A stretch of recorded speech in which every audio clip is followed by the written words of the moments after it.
Ingat, kau dulu TBO. Kau bisa ke Jakarta pakai apa? Sudah puluhan juga yang bawa kamu ke sini. Kok ngomong seenaknya kayak gitu? Tidak sopan. Sudah jadi raja.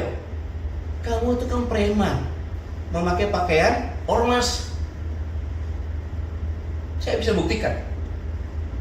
Kau itu preman.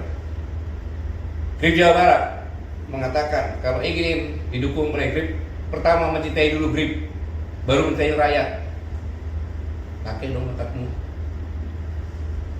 Gubernur, bupati, wali kota itu harus mencintai rakyat dulu karena dia mendapat rakyat, karena milih rakyat, bukan Grip. Preman.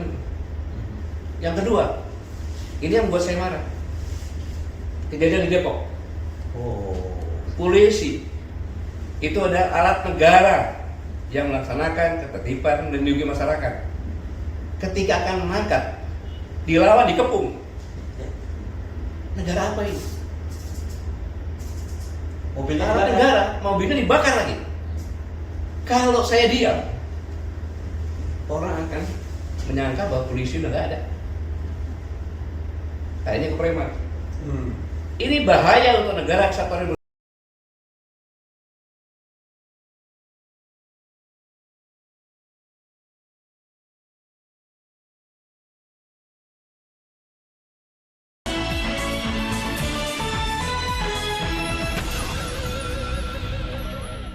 Assalamualaikum warahmatullahi wabarakatuh. Waalaikumsalam warahmatullahi wabarakatuh. Ini langsung, ini jarang-jarang ini kita kumpul bertiga ya. Ini bersama dengan Bung Refli Jawad kita ya. Wah, ya. Dan kita kenapa spesial begini? Karena kita mewawancarai tokoh yang spesial gitu ya.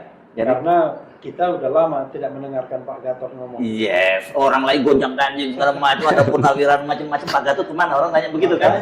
Ya. Tapi saya kira gini, ada perkembangan terbaru nih. Oh, terima kasih Pak Gatot bersedia menerima kami berdua ya. Ya, alhamdulillah. Ya, ada perkembangan terbaru yang saya kira kalau saya menduga Pak Gatot pasti juga marah karena banyak orang marah. Tapi poin banget, nggak tanya bagaimana kondisi kesehatannya hari ini, gambarnya dan lain sebagainya. Sehat? Basa-basi sedikit dong. Enggak sehat, beliau sehat enggak. Jangan buang durasi, kita langsung aja jarang. Enggak sehat Pak Gatot kan. Alhamdulillah. Ya. Oke. Ini sedang viral banget ini video Hercules. Dan itu yang saya terkejut, dia itu mengecam Pak Sutioso dan juga purnawirawan. Kebetulan Pak Sutioso itu saya wawancara dengan Pak Yos gitu ya.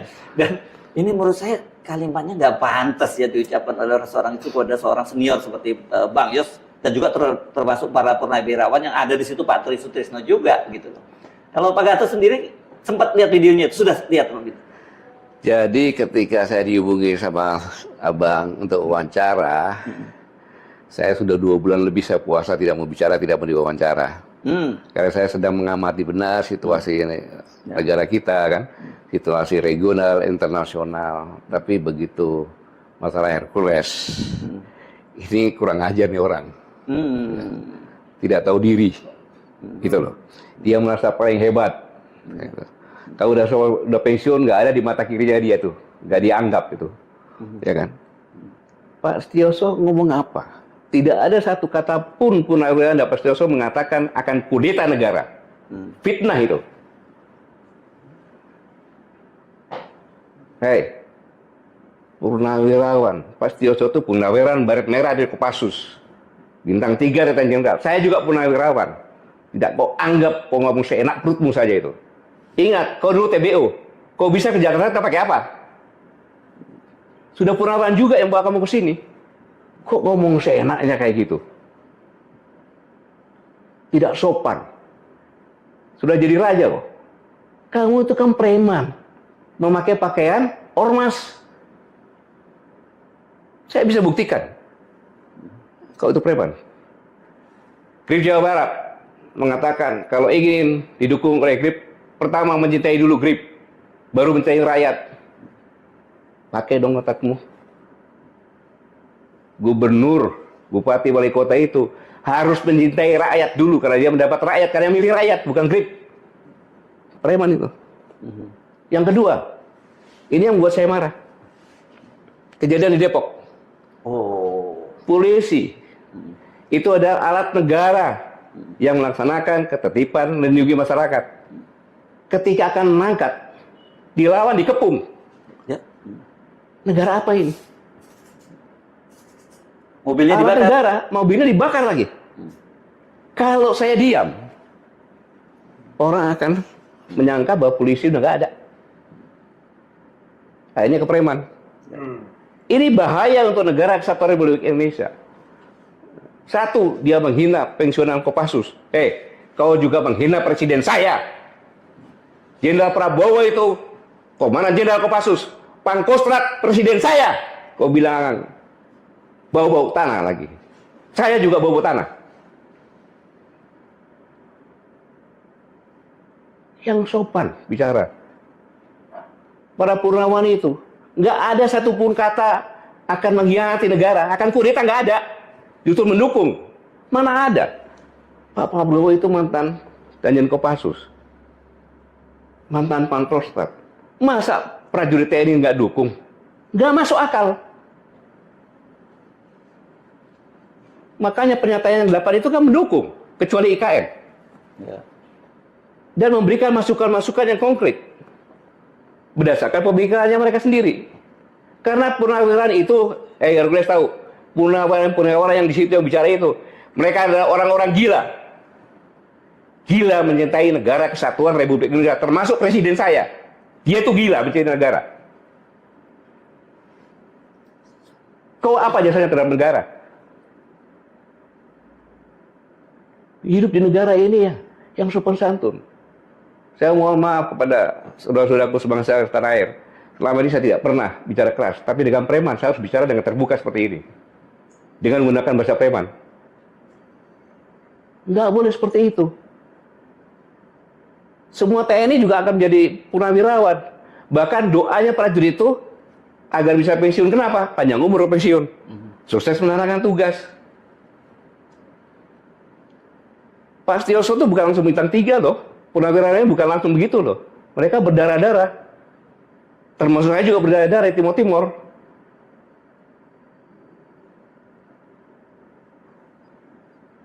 Dan yang lebih parah lagi, kalau negara sudah dikuasai preman, kehancuran akan terjadi. Itu, kehancuran akan terjadi. Kenapa? Kosnya akan tinggi. Mana ada preman cinta rakyat? Gak ada yang meres. Dengan keroyokan, meres rakyat. Nggak boleh. Negara tidak boleh ada premanisme dan itu harus diberantas. Karena itu membuat kos, pabrik-pabrik buka, datangin preman, lari ke Vietnam. Itu aja masalah. Negara kita ini sekarang secara dunia internasional, kita ini ada ketidakpastian. Karena perang dagang antara Cina dengan Amerika. Karena Ukraina perang. Banyak sekali defisit anggaran. Kemudian keterbukaan pasar bebas. Pasar bebas yang dibuat oleh Amerika, Amerika kena sendiri sekarang. Nah, dalam kondisi seperti ini, maka persaingan inilah yang mengerikan. Bung Yesod dan Bung Rahmat, mengerikan negara kita ini. Kita memang, orang bilang kaya-kaya bagaimana? Karena sumber daya alamnya kita jual begitu saja. Kita menjadi bangsa pasar. Kenapa kita nggak menjadi bangsa industri? Karena kosnya tinggi. Saya pernah nyampaikan, kos industri di Indonesia itu antara 23 sampai 27. Average rata-rata sekitar 25%. Gimana mau bersaing? Nggak bisa. Karena apa? Ada premanisme, ada mafia-mafia, ya mafia hukum, mafia politik, mafia ekonomi. Sehingga indikasinya sekarang finansial turun kan? Kemudian nilai tukar rupiah makin merosot. Kemiskinan menurut WHO udah 60% malahan. 60,3. 60,3. Kalau kita biarkan premanisme ada, tambah mempercepat kehancuran bangsa ini. Bangsa ini menjadi bangsa yang gagal. Makanya itu saya di sini mengajak, mari kita semuanya lupakanlah semuanya itu. Kita bergandengan tangan karena bangsa yang bisa hebat, bisa survive dalam kondisi seperti ini hanya bangsa yang cerdas, bangsa yang sigap, bangsa yang bersatu dan pantang menyerah. Karena apa? Kalau bangsa yang lemah, kalau terjerat berai, kita akan menjadi bangsa pasar dan kita akan tenggelam. Ingat kita bonus demografi pada tahun 2030 itu 46% kalau salah masyarakat Indonesia itu kalau dia tidak punya kerjaan itulah kita tamat. Bencana demografi itu. Iya, bencana demografi. Nah itulah yang katakan berhentikan premanisme, berhentikan mafia. Mafia itu kalau saya bilang konglomerat terlalu sopan. Itu mafia. Dia menguasai politik, dia menguasai ekonomi, dia menguasai hukum. Dan kemudian menguasai negara. Nah itu untuk menguasai negara nantinya. Ya. Sama dengan grip ini, dia sudah masuk ke ranah politik, bahaya sekali. Jadi Gitu. Pak Gatot ini ada klarifikasi sedikit. Tadi mengatakan kita bersatu gitu ya. Tapi tentunya bersatu dengan elemen-elemen bangsa yang memang benar-benar mencintai negara ini kan. Bukan bersatu dengan preman dan bersatu dengan koruptor serta mafia tadi. Kecuali unless dia sadar. Ya. Mau berubah kan begitu. Jadi kalau negara ini ingin bangkit, mari sama-sama kita berantas premanisme, kita berantas bukan korupsi, berantas. kita berantas mafia. Itu maksudnya. Takutnya kan nanti di orang lain, wah ini Pak Gatot nyuruh kita bersatu, nggak bisa dong minyak dengan air. Kita clearkan dulu ya kan, jernih dulu airnya, baru kita bersatu. Bang Rev ini kayak pura-pura tidak tahu saja dia gitu. Ingin Kan penegasan. yang membuat Si kita ngomong sama audiens. iya, yang menyebabkan kita ini menjadi hanya bangsa pasar, ya kan. Kemudian sumber daya alam kita ini nggak diproduksi langsung diekspor saja. Itu ya karena premanisme, karena mafia, karena korupsi, itu yang harus diberantas, gitu loh. Itu musuh masyarakat, itu cancer di masyarakat. Nah kalau itu sepakat kita. Ya kita harus sepakat lah, kalau nggak sepakat, saya pulang aja begitu. Jadi clear ini ya soal iya, itu nggak boleh ada kayak gitu. Tapi begini, ini kan kelakuan misalnya katakanlah pejabat atau mantan pejabat. Iya. Kan ada kejadian kemarin tuh, wah tiba-tiba muncul sosok yang disebutkan Pak Gatot tadi kan. Padahal orang mau bersilaturahmi untuk klarifikasi. Maksudnya Jokowi yang di Solo. Jokowi yang di Solo. Oh, dan kemudian Hercules datang ke sana. Datang ke sana. Oh, gitu. Jangan mantan pejabat dong, banyak mantan pejabat. Lalu kemudian, kok kita heran, ini kenapa ya? Tiba-tiba kok, padahal orang yang datang itu maaf kata, itu ibu-ibu sama orang tua. Kan ada Rizal Fadila, Bu Kurnia itu yang diterima itu Damai Hari Lubis, kakek-kakek, dua kakek sama satu ibu-ibu. Kok tiba-tiba dihadapkan pada kelompok-kelompok? Begini Pak Gatot, banyak sekali kan kelompok-kelompok yang kemudian seperti digunakan oleh penguasa atau mantan penguasa untuk kepentingan dirinya. Ya dalam kasus misalnya ijazah palsu dan lain sebagainya itu terjadi kalau kita mau jujur. Ya tentunya kalau itu benar-benar menggunakan preman, ya istilahnya sangat memalukan, ya kan, sangat memalukan. Masa rakyatnya sendiri yang saya yakin mereka dulu juga milih Pak Jokowi tidak diterima, preman malah diterima kan? Ya saya melihat kenyataan seperti ini aja gitu kan. Ini kan apa saya mau ngomong ya? Susah ngomongnya kok kayak gitu. Ya? Gelil. Iya, gitu. Jadi ya komentar saya susah lah mau komentar lagi itu bahasa apa lagi itu kayak gitu kan. Ya. Nggak, tapi ini yang menarik dalam kasus Hercules ya. Saya mesti bikin Pak Gatot pasti punya informasi lebih dibanding kita ya. Kan disebutkannya bahwa Hercules Pak Prabowo itu pernah menjadi ketua Dewan Pembina GRIP gitu ya, GRIP Jaya. Padahal sudah ada surat pernyataan dari Pak Prabowo tahun 2022 mundur. Tapi GRIP Jaya menyatakan bahwa Pak Prabowo itu tidak pernah mundur dan ini kelihatannya ini nama Pak Prabowo menurut Anda dicatut ya oleh Hercules. Justru itu yang saya marah. Sedikit ngomong tenang aja presiden kita dekat dengan kita. Ya, betul, yang mana presidennya? Udah jelas. Pada saat Daniel Kopassus beliau ngomong masalah preman Hercules, nggak ada kaitannya. Kemudian secara tertulis ya dari Partai Gerindra kan menyatakan di tangan Pak Prabowo sendiri, nggak ada kaitannya. Sekarang saya tegaskan sini, tidak mungkin Presiden saya Prabowo itu membackup preman kayak GRIP yang berbaju kormas. Tak mungkin tuh ya. Saya tidak yakin dan tidak mungkin. Karena yang mereka jual kan kadang-kadang persepsi. Walaupun informasi ya itu kan wajar lah, namanya juga usaha lah Pak Henry. Tapi begini, kalau misalnya tidak ada strong rejection ya, dari istana misalnya. Bantahan keras dari istana gitu. Ya saya mewakili sebagai rakyat Indonesia. Di mana Pak Prabowo adalah presiden, kepala negara dan kepala pemerintahan. Saya katakan tidak mungkin presiden saya sekelas Pak Prabowo seperti itu sebagai kepala negara, kepala pemerintahan, membackup Grip, nggak mungkin. Oke, nah ini sebentar, ini pengalaman kan tadi beliau itu kan jadi cerita bahwa Hercules itu datang ke sini karena TBU, waktu jadi TBU itu apa tadi? Bawah kendali operasi apa singkatnya? Tenaga bantuan operasi. Oh, tenaga bantuan operasi. Iya, bawa-bawa barang, bawa-bawa oke. gitu Nah, kan. nah, itu kan Pak Gatot juga punya pengalaman di Timur Timur yang sama. Jadi sebenarnya hubungan itu seperti apa sih, Pak? Ya, ini kan karena begini, kita kan prajurit-prajurit di sana, Ya. merasa sudah dibantu dibawain barang-barangnya kayak gitu kan, maka ya. dibawa Ya. ke Jakarta dan ke Solo segala macam untuk supaya kesejahteraannya, Nasibnya kehidupannya berubah lebih lah, baik, ya. berubah lah gitu kan. Tapi justru dia mengatakan pensiunan. Padahal yang bawa dia ke sini sudah pensiun itu. Oh. Oke. Sudah pensiun lah zamannya tahun 80-an lah kan gitu. Udah pensiun.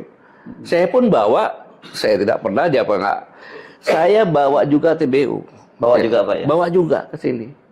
Ya kan? Karena dia memang orang hebat. Waktu itu dia masih SMP kelas 1 ke saya. Ke sini habis itu karena dia bandel di sekolah sama istri saya. Ngomongnya sekolah, tapi dia bawa bola dia. Bawa apa? Bawa bola. Oh, bawa bola. Jadi begitu istri saya lagi di timur-timur lagi kan, saya bolak-balik ke sana, ditanya sama sebagai orang tua kan dia kan, karena itu saya anggap sebagai anaknya. Dia nggak naik kelas. Loh kenapa? Nggak pernah sekolah katanya. Rupanya main bola, dimarahin kan gitu. Dia kaburlah ke orang tua saya di Solo. Oh. Iya, ketemu orang tua ya sama ke ayah saya kan. Dia tahu ke ayah saya main-main. Tiba-tiba dia udah menjadi orang ketika saya kasat. Dia ngadep saya, siapa kau? Saya tempelin aja dia, kurang aja kau. Dan dia nggak pernah bawa nama saya. Gitu. Oke. Nah ini kan penting diklarifikasi ya, Bung Refri, karena selama ini kan yang persepsi publik itu bahwa dia ini seperti itu karena dilindungi oleh Pak Prabowo Presiden. Iya. Jadi Dan orang karena kan, dia berjasa dengan Pak Prabowo juga. nah, dan dia mengklaim itu kan, dia selalu mengklaim bahwa Apa jasanya ceritakan dong? ya. Jasanya apa ceritakan? Terhadap negara kesatuan Republik Indonesia ini jasanya apa? Berjasa terhadap Pak Prabowo-nya. Ya jasa angkat-angkat barang kan dibayar juga itu kan. Cuma karena mungkin Pak Prabowo ya hatinya baik kan gitu. Kamu ikut mungkin, tapi saya yakin bukan Prabowo juga kan gitu. Kamu ikut ke Jakarta ya disekolahkan segala macam. Gitu. Oke. Masa Karena Pak kalau Bro? kita tahu gini, nama ini kan sudah lama ya, sudah katakanlah barangkali udah puluhan tahun ya. Dan kadang-kadang terkesan penegak hukum pun tidak bisa menjangkaunya begitu. Atau tidak berani bahkan Ya, pas malah dia. pakai bahasa halus kan, tidak Ya. bisa menjangkau. Ya saya kali ini saya angkat topi dengan kepolisian Republik Indonesia ya yang di Depok dia berani karena dia tahu ya kan dia berani dan kita lihat saja ya kan sampai di mana proses hukumnya. Ya. Saya sampaikan kau jangan takut. Itu hanya bawa nama presiden saja. Waktu Danjen Kopassus jelas kok ada videonya. Tidak ada kaitannya dengan Hercules. Iya. Ya. Karena banyak sekali kelompok-kelompok ormas itu yang memang mempersepsikan dekat dengan kekuasaan dan cenderung berbuat sewenang-wenang. Ya. Nah, tetapi de facto kadang-kadang mereka juga memang ada jabatan di misalnya komisaris BUMN ya kan datang sok jagoan atau kemudian ngancam orang Noel gitu kan. Ya. Lalu hal seperti itu terjadi. Jadi gimana? Apakah semata-mata salah mereka atau sesungguhnya kekuasaan pun tidak tegas untuk menyeleksi dan membatasi preman-preman ini? Gitu. Ya mungkin tidak mendengar ya, makanya dengan forecast kita ini sampai ke Pak Prabowo ya sampai pemerintah kita berantas premanisme karena itu akan menjadi cancer dari masyarakat. Karena masyarakat sudah susah lagi, ditambah susah lagi gitu kan. Karena definisi saya mungkin Mas Hersu, preman itu sederhana, yaitu orang yang biasa menggunakan kekerasan, terutama kekerasan fisik untuk mencapai tujuannya. Dan keroyokan. Iya biasanya. Kalau kita kan ibaratnya kita berargumentasi, kita berdebat, kita buka buku, kita ada ilmunya kan. Kami. Ya, kalau Pak Gatot kan juga bertempur. Enggak, sekarang ya. Iya. Jadi kita berargumentasi. Iya. Nah, argumentasi itu kadang-kadang dihadapi dengan kekerasan fisik yang nggak mungkin juga kita layani begitu. Ya, Karena itu kan penegakan hukum harus jelas. Dan negara harus hadir di situ. Negara harus hadir. Ya. Masa tiba-tiba Heru Subono berkelahi kan nggak mungkin. Iya. Memalukan.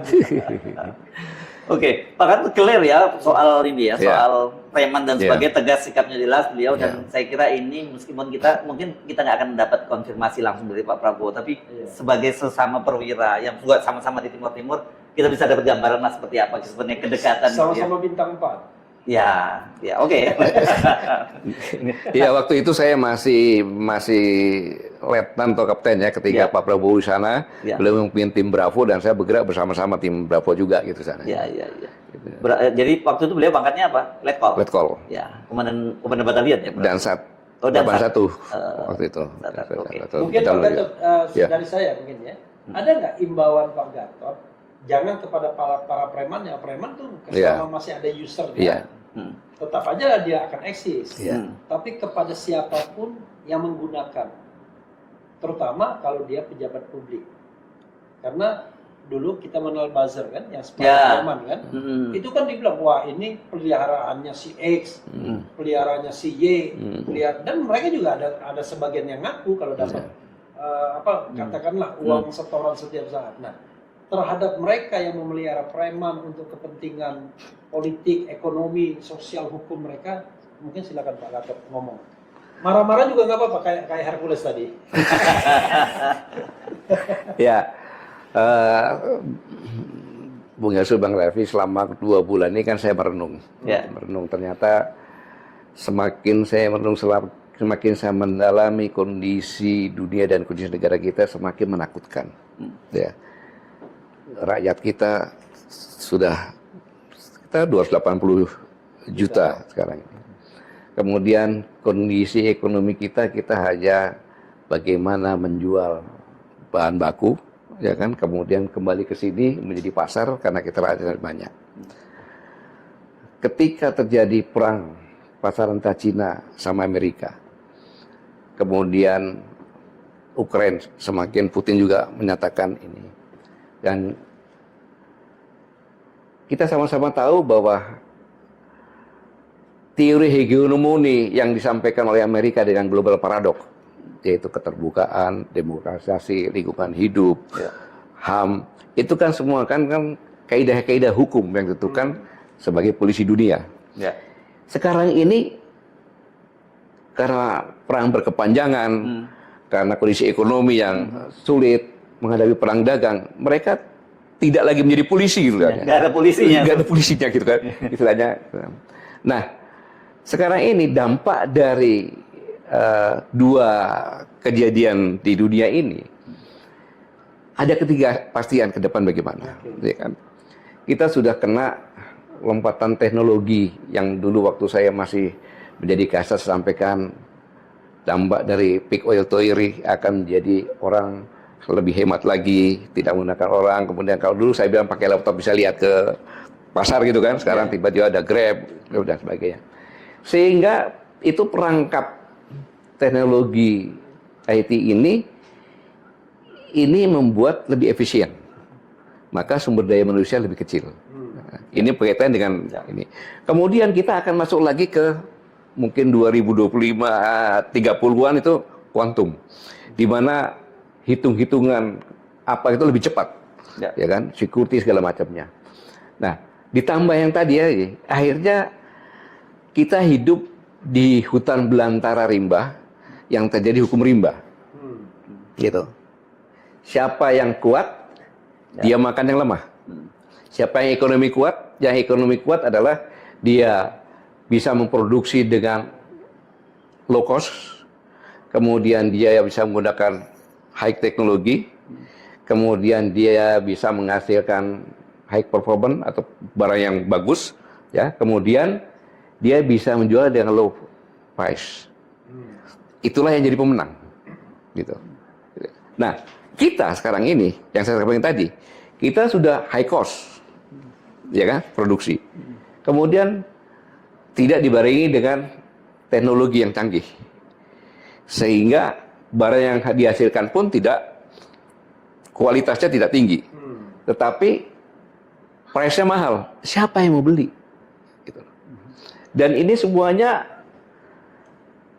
kemakan dari jadikan pasar. oleh Cina. Nggak salah dia cari pasar sini.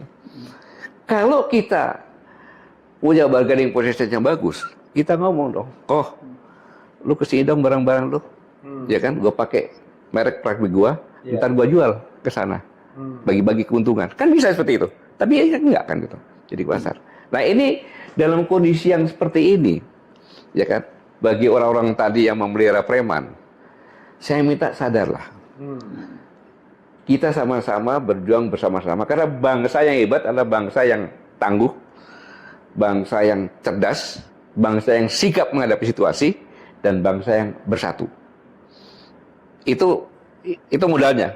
Nah sekarang kita sama-sama bersatu untuk negara kita ini. Kan? Apalagi preman terus dihilangkan, makanya korupsi dihilangkan. Semua kita rakyatnya bersatu, lawan itu premanisme, lawan itu mafia, lawan itu korupsi. Mafia hukum segala macam, teriak semuanya sama-sama. Cocok. Salaman dulu kita. Oh, mau salaman deh. Oke, terima kasih. Kalau gitu, belum. Ini ada soal kan dari kenapa kemudian ribut-ribut Hercules tadi itu ya. Itu karena sebenarnya dia kelihatannya pasang badan. Kan ada 8 poin tadi yang Pak Gatot sebut ya, para purnawirawan itu. Yang paling diributkan sekarang itu kan memang poin ke-8. Soal tuntutan agar Gibran itu ganti lah, dicopot. Dimakzulkan, bahasa hukumnya gitu ya, dimakzulkan ya. Tapi bahasa di situnya dicopot. Dicopot dan sebagainya. Pak Gatot sendiri memandangnya seperti apa? Apakah memang harus seperti itu? Ya kan gini, Bang Her. Saya katakan mereka ini kadang saya katakan beliau-beliau ini senior-senior saya. Ya kan. Beliau-beliau ini kan senior-senior saya yang gila semuanya itu. Ya. Gila sangat mencintai negara kesatuan Republik Indonesia. Itu poin yang pertama. Yang kedua, sama dengan saya, beliau-beliau ini sadar bahwa umurnya nggak panjang lagi. Ingin husnul khotimah. Nah, kenapa? Baru 52 kan sekarang. Ya, kenapa? Karena beliau-beliau dengan saya pernah bersumpah. Yang tidak bisa dihapuskan kapanpun juga, secara pribadi sumpahnya karena demi Allah saya bersumpah akan selalu setia kepada negara kesatuan Republik Indonesia yang berdasarkan Pancasila dan Undang-Undang Dasar 1945. Kekhawatiran terhadap negara ini dalam kondisi yang sekarang ini yang berkaitan dengan Gibran, itulah yang menyebabkan beliau itu bersuara. Kayak itu, ketakutan karena kecintaan pada negara untuk menyelamatkan negara, ya kan? Membantah silakan, ya kan? Membantah silakan, jangan menghina perorangan dong. Apalagi ngomong purnawirawan, saya kan purnawirawan, presiden saya juga purnawirawan dong. Siapa lu kan gitu? Saya pun kalau dikatakan, itu kan non konstitusional, ya nggak ada masalah. Kan di argumen itu argumen yang dikatakan Bang Refli gunakan otak lah gitu, bukan gunakan otot gitu. Jadi kesimpulannya, saya berpikiran positif bahwa purnawirawan itu sangat cinta kepada negara dan khawatir beliau tahu situasi ancaman. Kalau nanti tidak disampaikan, tidak ikut berjuang, maka ketika dibangunkan tadi kan, ya dibangunkan, terus ketika apa? Tangan bicara, mulut terkunci, mulut terkunci, tangan dan kaki bicara. Nah, tangan yang bicara kan jadi saksi kan gitu. Lagunya Chrisye ini. Cuma sekali doang dia rekaman. Saya nyanyikan lagi. Kan itu kan. Itu yang ditakutkan gitu loh. Jadi sangat wajar menyampaikan hal semacam itu. Kan warning. Itu kan warning kan gitu. Warning yang disampaikan kepada penentu kebijakan. Bukan mereka mengeksekusi. Apalagi menekan, mengancam. Tidak ada kan, itu disampaikan kepada presiden. Karena sebenarnya mereka mau minta waktu bertemu dengan presiden sebelumnya kan, tapi belum ketemu. Iya, dengan cara seperti ini kan sampaikan kan sampai juga nanti kan. Dalam negara demokratis, ya usulan itu wajar saja. Yang tidak boleh itu melakukan perbuatan anarkis. Dan yang dilakukan kan rapat, menyampaikan pendapat, ditulis, ditandatangani, disampaikan kepada presiden. Walaupun saya tidak ada di situ karena saya ada acara kawinan. Nah itu kalau gitu kita pertanyaannya, sikap pribadi Pak Gatot sendiri, saya nggak tahu sebagai personal atau sebagai presidium koalisi aksi menyelamatkan Indonesia, apakah itu salah satu menurut Pak Gatot memang langkah yang harus dilakukan untuk menyelamatkan masa depan bangsa ini? Nah, sebelumnya klarifikasi, di situ ada 103 jenderal yang tanda tangan. Pak Gatot ikut tanda tangan nggak? Saya tidak. Ya, oke. Klarifikasi. Ya. Oke, lanjut, silakan. Ya, saya katakan tadi kan itu persepsi dari para purnawirawan karena kekhawatirannya. Ya. Karena kekhawatirannya. Saya tidak ikut situ karena saya ikut tadi di perkawinan di teman saya gitu. Jadi ya saya pikir suatu hal yang wajar dalam demokrasi ini menyampaikan pendapat seperti itu. Ya. Itu pendapat loh. Kecuali dia melakukan sesuatu yang untuk menjatuhkan, itu tidak boleh. Ya, ya. Kan gitu. Tetapi beliau menyampaikan, ya terserah atau presidennya gimana nanti kan. Ya. Apa salah? Ya tidak. Menyampaikan kepada presiden, mau apa aja terserah aja. Mau minta duit pun boleh. Kan gitu. Nah, ini kelihatannya kenapa yang sebelumnya kita bicarakan, kenapa kemudian Hercules marah dan ngata-ngatain Bang Yos sebagai mulutnya udah bau tanah dan sebagainya, itu kan berkaitan dengan pernyataan Bang Yos tentang kekhawatiran dari para purnawirawan. Itulah yang menyebabkan saya marah, menyerang pribadi, dikatakan purnawirawan sudah bau tanah, saya juga dong, presiden saya juga dong. Siapa dia kan gitu. Ya. Tapi terkesan dia pengen cari sandaran. Jadi seolah-olah yang diserang ini, yang dikritik ini presiden. Padahal jelas kan poin yang 8 itu ya. wakil presiden. Ya cara preman kan berarti kan sandarannya kan. Cara preman kan gitu. Jamin fitnah kan gitu. Mau kudeta, mana kudeta mananya? Memanipulasi lah tepatnya. Ya, manipulasi berita kan gitu. Ya. Itu kan ya jelas kalau videonya ada. Ya. Kapan Pak Soso mau kudeta sama presiden? Nggak ada. Nggak ada. Bang Yos malah merasa dia sangat dekat dengan Pak Gatot, Iya kan, Pak Prabowo gitu. Yang 8 juga kan nggak ada yang datang presiden. Nggak ada. Hanya yang tidak dukung hanya KN saja kan gitu. KN. Itu apa salahnya gitu kan gitu. Ya. Masalahnya gini loh. Kalau dibiarkan ya kan, kasihan prajurit. Oh. Iya kan, prajurit jangan. Berarti kalau gua jadi purnawirawan diinjak-injak sama preman. Kita purnawirawan suruh perang juga masih mau di depan. Gawat ini. Jadi Iya. tangganya itu hilang ya kan? Iya. Berarti kok saya presiden? Prajurit saya jagoan-jagoan. Kan gitu. Jam prajurit tua ini jagoan-jagoan juga. Kalau ada masalah yang menghancurkan negara, nggak usah dipanggil. Cari rampok senjata kita bergerak gitu kan. Gitu. Jadi jangan ngomong seperti itu nggak enak gitu. Ya. Oke. Closing statement mungkin ya. Oke. Pak Gatot silakan closing statement. Apa pesan yang ingin disampaikan? Baik saudara-saudaraku sekalian, tadi saya sudah nyampaikan bahwa negara kita ini bukan karena kita, tapi terancam dengan kondisi yang terkini karena dunia ke depan tidak ada kepastian dengan perang dagang, dengan kondisi Ukraina, tidak ada alternatif lain. Kita sekarang ini masih sama-sama kita bergandengan tangan, bersatu untuk memerangi premanisme, mafia tanah, mafia hukum, mafia politik, mafia ekonomi, korupsi, semua yang akan membuat negara ini rusak.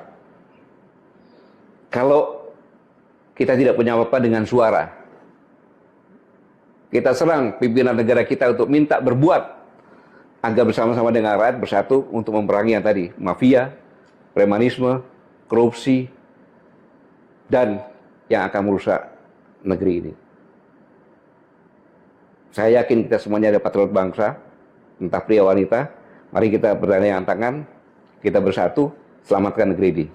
Terima kasih. Wassalamualaikum warahmatullahi wabarakatuh. Waalaikumsalam warahmatullahi wabarakatuh. Nah, sekarang kalau gitu baru salaman betul ini kita selesai ya. Oke, demikian tadi perbincangan kami. Ini kolaborasi antara yang keren dan cadas di sebelah saya, Refli Harun, bersama saya Rusmin Arif dan Saya Refli Harun. yes. Kami mohon pamit. Wassalamualaikum warahmatullahi wabarakatuh. Baik.